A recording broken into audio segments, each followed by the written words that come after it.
जी बिस्मिल्लाहिर्रहमानिर्रहीम अल्लाहुम्मा सल्लि अला मुहम्मद व आलि मुहम्मद दरूद व सलाम मोहम्मद व आलि मुहम्मद की ज़ात पर। आज हम सीखेंगे जी सुहागा तेलिया बनाना। ये 1 पाव सुहागा है हमारे साथ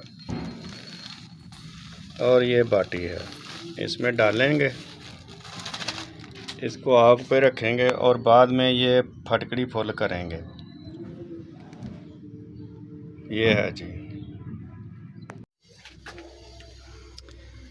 ये देखें जी सुहागा फूल रहा है, ये बेहतरीन तरीके से फूल गया। अभी इसकी खरलाई करेंगे, फिर दोबारा इसको जो है ना कम से कम 10-11 बार इस तरह करना होगा।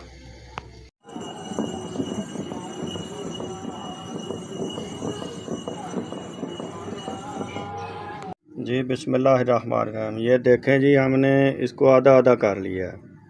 ये 1 पाव सुहागा था जिसे हम सुहागा तेलिया बना रहे हैं। ये पहले हमने सारे को आग दी और खरल किया तो खरल भर गया था। अब हमने आधा आधा कर लिया इसको, एक को आग देते हैं और एक को खरल कर लेते हैं। ये फुलावट कम हो रही है इसकी, ये देखो फूल रहा है, ज़्यादा फूला हुआ है और ये कम हो गई है। इसी तरह करते करते ये बिल्कुल कम हो जाएगी तो फिर ये तैयार हो जाएगा। जी बिस्मिल्लाहिर्रहमानिर्रहीम। ये देखें जी आज हमने सीख लिया है जी सुहागा तेलिया बनाना। ये अब नहीं फूल रहा आग पे ना, इसको तकरीबन 8 से 9 आगे आई हैं। ये अभी बैठा हुआ है उसी जगह पे, सिमट गया है, ये नहीं फूल रहा।